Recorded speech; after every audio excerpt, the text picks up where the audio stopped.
السلام علیکم سامعین حضرات، اردو کلاسک چینل پر خوش آمدید۔ آئیے سنتے ہیں رنگ آسماں قسط نمبر 67۔ وائٹ فالکن کے عرشے پر چمکیلی دھوپ پھیلی ہوئی تھی۔ بہت سے لوگ عرشے پر ہی کرسیاں اور چھوٹی میزیں لگائے بیٹھے تھے۔ رابرٹ اور سونجنا بھی دو کرسیوں پر اس خوشگوار دھوپ تلے بیٹھے باتوں میں مشغول تھے۔ رابرٹ محسوس کرنے لگا تھا کہ سونجنا کچھ چپ چپ سی رہنے لگی تھی، حالانکہ اس کا دل بہلانے کی کوشش کرتا رہتا تھا، کبھی پیار کی گرمی سے تو کبھی میٹھی میٹھی باتوں سے، اور کبھی اس انگلستان کے سرسبز اور شادمانیوں سے بھرے خواب دکھاتا۔ وہ بھی خوش ہو جاتی، لیکن یہ عارضی ہوتا، وہ پھر کہیں دور کھو جاتی تھی۔ کیا بات ہے ڈارلنگ، تم ایک دم چپ چپ سی ہو جاتی ہو؟ رابرٹ نے اس کی طرف دیکھ کر کہا، دیکھو کتنا اچھا موسم ہو رہا ہے اور سفر میں کتنا مزہ آ رہا ہے۔ تمہیں پتا ہے بعض لوگ شوق میں بحری سفر کرتے ہیں۔ ہاں، وہ دور کہیں خیالات کے بھنور سے ابھر کر بولی، میں تو خوش ہوں، چپ کہاں ہوں؟ کہتے ہوئے اس نے مسکرانے کی کوشش کی۔ گڈ، رابرٹ خوش ہو کر بولا، اگرچہ اسے معلوم تھا کہ وہ اسے دکھانے کے لیے ایسا کہہ رہی تھی، مگر اس نے کوئی اثر نہ لیا، گویا ایسا ہی تھا تو ایسا ہی صحیح۔ اس اب یوں بھی اس بات کی پکا پرواہ رہی تھی کہ سونجنا کیا سوچتی ہے۔ وہ تو اپنے گھنونے مقصد میں اگرچہ پوری طرح تو نہیں، لیکن کافی حد تک کامیاب ہو چکا تھا۔ سونجنا کے تو سانوں گمان میں بھی نہ تھا کہ رابرٹ اسے اپنی محبت کے جال میں پھنسا کر لندن میں اس کے ساتھ کیا کرنے والا تھا۔ اگر وہ جان جاتی تو لندن جانے کے بجائے اسی جہاز سے سمندر میں کود کر اپنی جان دینا زیادہ بہتر سمجھتی۔ وہ اسے چکنی چپڑی باتیں کرنے لگا، ڈارلنگ تمہیں اداس دیکھتا ہوں تو میرا دل ڈوبنے لگتا ہے، دیکھو مجھ سے اپنے دل کی باتیں اور خدشات مت چھپایا کرو، اس طرح خامخواہ بدگوانیاں پیدا ہو جاتی ہیں۔ رابرٹ نے مکاری سے اسے کھدیڑا اکسایا، جس کا خاطر کا اثر نکلا۔ سونجنا دور سمندری لہروں کی طرف ایک نگاہ ڈالنے کے بعد رابرٹ کی طرف دیکھتے ہوئے بولی،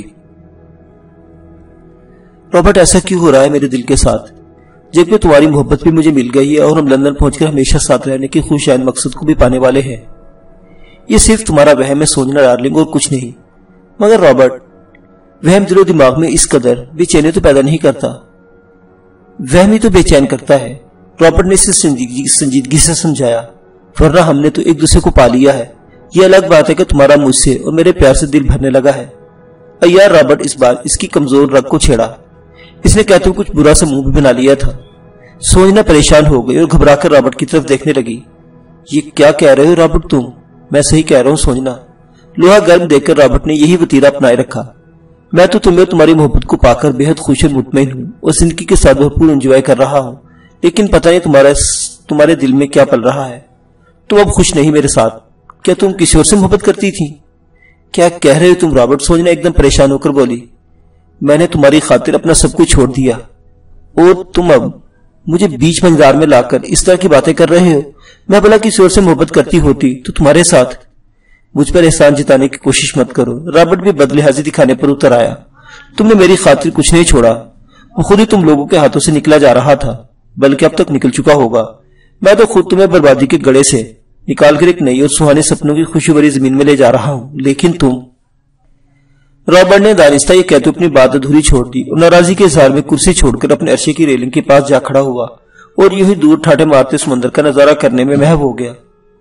سونجنا کی کجراری آنکھوں میں آنسو اتر آئے، وہ نہیں جانتی تھی کہ ذرا ہی فاصلے سے کوئی بدستور اسے نظروں میں لیے ہوئے تھا۔ یہ شفیق تھا، وہ اپنے باپ کے ساتھ اس وقت ان سے چند قدموں کے فاصلے پر بیٹھا بغور ان کی طرف دیکھ رہا تھا۔ ارے برخدا، کہاں کھوئے ہوئے ہو تم؟ اچانک اس کے سامنے چائے کا پیالہ تھامے بیٹھے مقبول نے بیٹے کو کہیں کھویا اور متوجہ پا کر کہا، تمہاری چائے پڑی ہے اور تم ہو کے اس طرف دیکھ ہی نہیں رہے، ٹھنڈی ہو رہی، اٹھاؤ پیالہ۔ جی ابا جان، شفیق چونکا اور فوراً پیالہ اٹھا کر ہونٹوں سے لگا لیا۔ اس نے چند گھونٹ حلق سے نیچے اتارے اور ایک بار پھر درزیدہ نظروں سے سونجنا کی طرف دیکھا۔ رابرٹ کے بعد اب سونجنا نے بھی اپنی کرسی چھوڑ دی تھی اور ریلنگ سے ٹکے کھڑے رابرٹ کی طرف بڑھی۔ اس نے رابرٹ سے کچھ کہا تھا کہ اچانک رابرٹ برا سا منہ بناتے ہوئے اسے وہیں چھوڑ کر ایک طرف کو بڑھ گیا۔ سونجنا وہیں کھڑی سے جاتا تکتی رہی۔ ایسے میں شفیق کی بے چینی عروج پر تھی، مگر باپ سامنے بیٹھا تھا۔ اس کا دل سونجنا کی جانب کھینچا جا رہا تھا، وہ یوں اپنے باپ کی موجودگی میں اچانک اپنی کرسی چھوڑ کر سونجنا کی طرف نہیں جا سکتا تھا۔ ہاں میاں، میں کہہ رہا تھا کہ لندن میں مشتاق کیسرانی صاحب ہے نا؟ بھائی واہ، کیا سچا اور کھرا آدمی ہے، وہ ہمیں ایک بڑا آدر دلوانے والا ہے۔ اپنا کمیشن تو اس نے رکھا ہی ہے، لیکن ہمارا فائدہ بھی کیا ہے۔ جی ابا جان، آپ نے بتایا تھا، شفیق نے مختصر کہا۔ ایک اور بات سن لو، مقبول بیٹے کی طرف تھوڑا سا جھکتے ہوئے میں نے خز لہجے میں بولا، اس کی ایک اکلوتی بیٹی ہے عمیرہ، بہت پیاری اور خوبصورت ہے، تم اس سے مل کر یقیناً خوش ہوگے۔ جی ابا جان یقیناً۔ ارے تم کہیں کھوئے ہوئے؟ اچانک مقبول بولا۔ نہیں تو شفیق ذرا سا گڑبڑا گیا، پھر بولا، اصل میں ذرا دن کی روشنی میں دور پرے تک کھلے سمندر کا نظارہ کرنا چاہتا تھا ابا جان۔ اچھا برخدا تم نظارہ کرو۔ وہ چائے کا آخری گھونٹ بھر کر خیالی پیالہ میز کی سطح پر رکھتے ہوئے بولے، میں تو چلا اپنا پان کھانے، سوسی چائے کے بعد تمباکو کی طلب بے چین کر دیتی ہے۔ وہ کہتا اٹھ کھڑا ہوا، شفیق کی جیسے مراد بھر آئی۔ ادھر باپ نے جیسے ہی کرسی چھوڑی وہ جلدی سے اٹھا اور تیر کی طرح ذرا فاصلے پر گئی سوجنا کی طرف بڑھ گیا۔ ادھر عرشے کے مغربی کونے کے ایک مختصر گلی سے، جس کے آخری کونے میں چیتن شرما کا کیبن تھا، وہاں سے وہ برآمد ہوا۔ اسے ابھی تک چڑھی ہوئی تاہم اس کا دماغ ابھی سب معاف سا تھا۔ کیبن میں اس کا دل ایک دم گھبرا سا گیا تھا۔ وہ کھلی فضا میں آنا چاہتا تھا تاکہ دماغ کچھ سوچنے کے قابل ہو کہ اس کے ساتھ آخر ہوا کیا تھا۔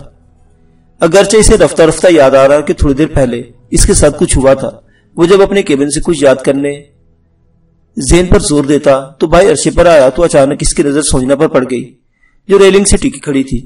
اسے ایک زبردست جھٹکا لگا۔ وہ اپنا مسئلہ بھی ذرا دیر کو بھولا بیٹھا۔ پہلے تو اسے اپنی آنکھوں پر یقین ہی نہیں آیا، لیکن پھر تسلی کی خاطر جب اس کے قریب پہنچا تو اسے بری طرح پہچان کر بری طرح چونکا۔ بے اختیار اس کے منہ سے نکلا، ارے راجکماری سوجنا۔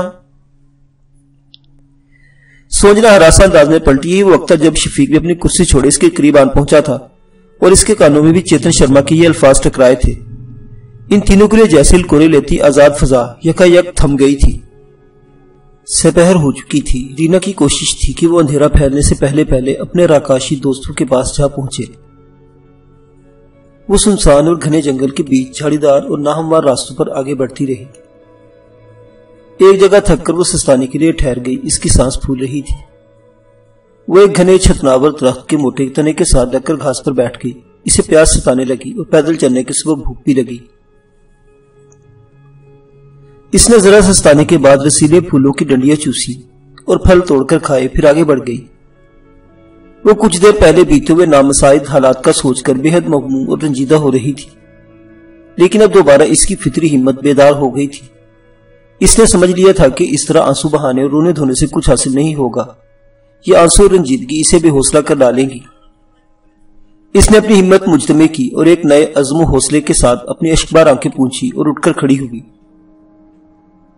جیسا کہ مذکور ہوا، راکاشی بستی زیادہ دور نہیں تھی۔ وہ وہاں پہنچی تو سارے قبیلے کے لوگ اپنی اس عظیم حوصلہ کے گرد دائرہ بنا کر کھڑے ہو گئے اور خوشی سے نعرے لگانے لگے۔ رینا نے دیکھ کر ایک مسرت امیز حیرانی میں مبتلا ہو گئی۔ ان کی حالت اب پہلے سے قدرے بہتر ہونے لگی تھی۔ اپنے مرحوم باپ پروفیسر ہنری برنارڈ کی ڈائری میں درج ان کے برسوں کے تجربے اور تحقیق کے نچوڑ سے رینا ان کی پراسرار بیماری، جو پراسرار نہیں رہی تھی، پہلے ہی کھوج لگا چکی تھی۔ یہ قبیلہ راکاشی ریکٹس میں مبتلا تھا اور یہ کارستانی برسوں پہلے شیطان پجاری بھیمن داس کی تھی، جس نے اپنے بدماش حواریوں کے ساتھ کالی کے مندر میں اپنا قبضہ جمایا تھا اور ایک دشمنی کی بنا پر راکاشی قبیلے کو ایک مخصوص اور خطرناک زہر کے سبب معذور کر ڈالا تھا۔ بعد میں اس کے بیٹے بدری ناتھ نے، جو کالی کے مندر کا مہا پجاری کہلایا، اس نے قبضہ جما لیا تھا۔ اپنے باپ پروفیسر ہنری برنارڈ کی ڈائری میں ہندوستانی پروفیسر ونکر سہنا نے اس بیماری کا نہ صرف پتہ چلایا تھا بلکہ کچھ جڑی بوٹیاں بھی بتائی تھی جن میں وٹامن ڈی وافر مقدار میں شامل تھا۔ کیونکہ یہ بیماری ریکٹس اسی وٹامن کی کمی کے سبب پیدا ہوتی تھی اور راکاشی قبیلے میں جو زہر پھیلایا گیا تھا وہ اسی وٹامن کی کمی کے سبب بنتا تھا۔ لہٰذا رینا نے اس بڑے وید اور روحانی پیشوا غافر کو یہی تلقین کی تھی کہ وہ اپنے قبیلے کو اس جڑی بوٹی کا بکثرت استعمال کروائیں۔ یہ انہوں نے رینا کی نصیحت پر عمل کیا تھا اور وہ دیکھ رہی تھی کہ یہ لوگ پہلے چپایوں کی طرح چلنے پر مجبور تھے، مگر اب ان میں کافی بہتری آنے لگی تھی۔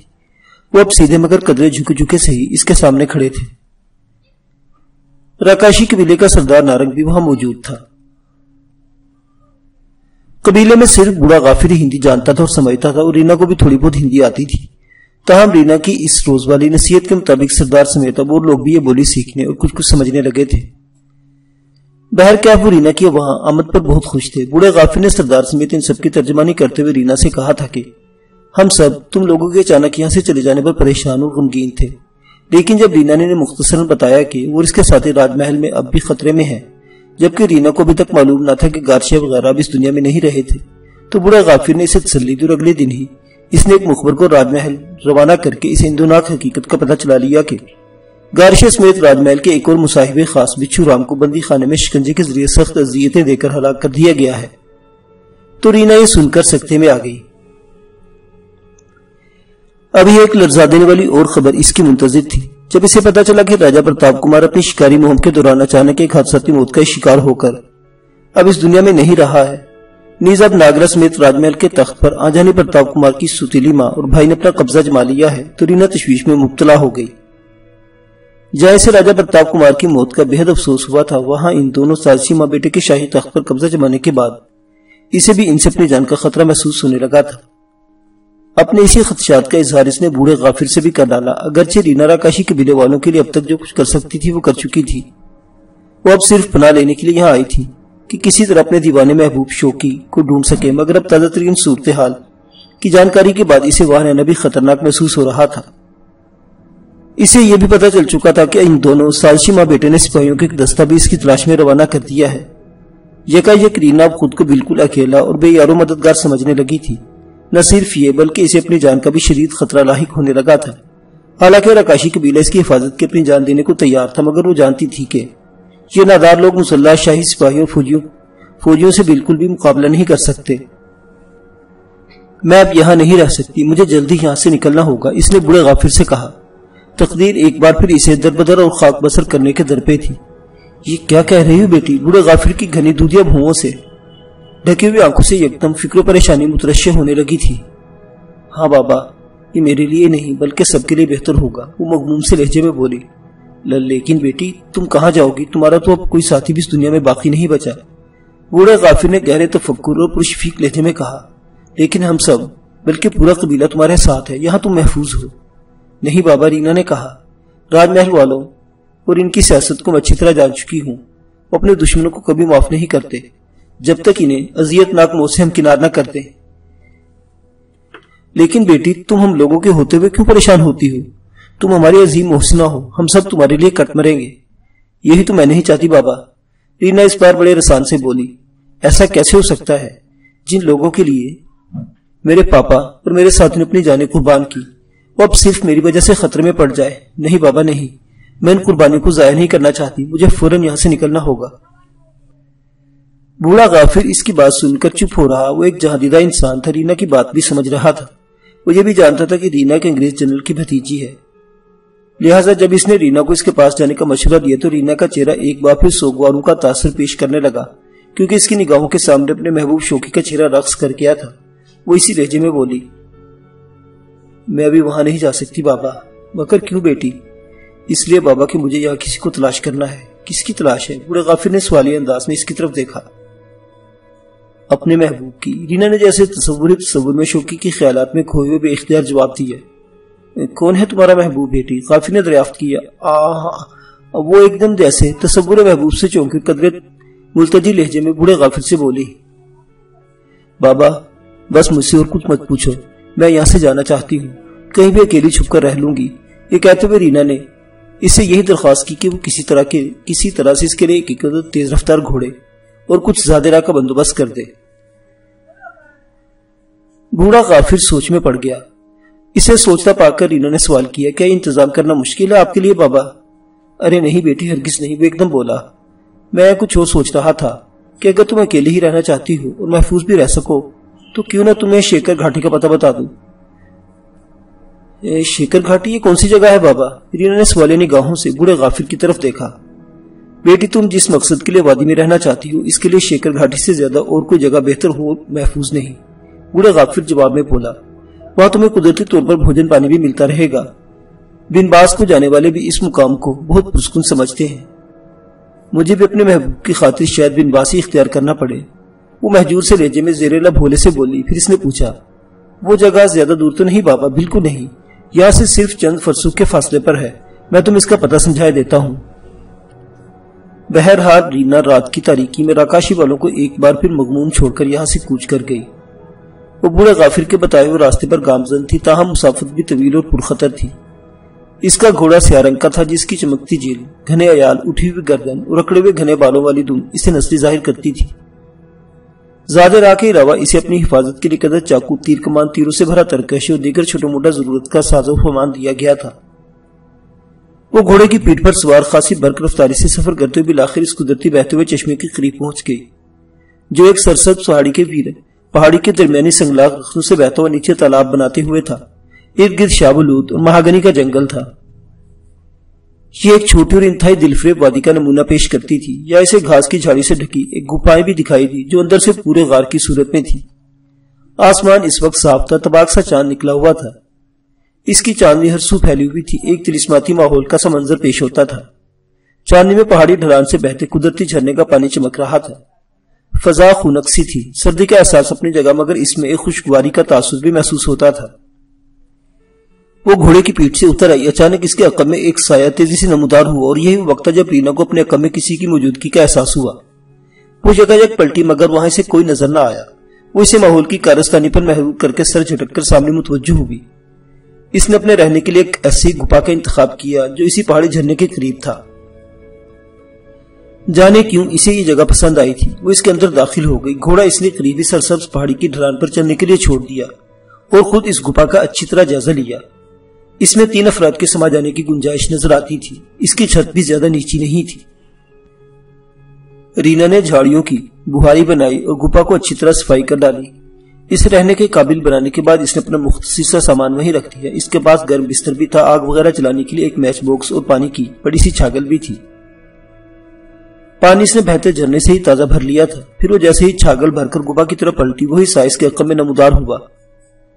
اس کی وضع قطع قدرے بدحیت سی تھی۔ وہ گپا کی بیرونی دیوار سے لگ کر ساکت کھڑا ہو گیا، البتہ اس کی حرکات و سکنات سے چوروں کا سا انداز حویدہ ہوتا تھا۔ رینا اس پرستار سائے سے بے خبر گپا کے اندر اپنے لیے کچھ کھانے پینے کا انتظام کرنے لگی۔ پھر اس کے بعد وہ آرام سے بیٹھ کر کھانے میں مشغول ہو گئی۔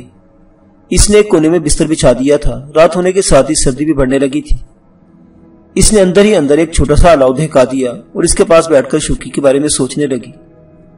تھوڑی دیر بعد وہ آرام کرنے کی غرض سے لیٹ گئی۔ الاؤ دہک رہا تھا۔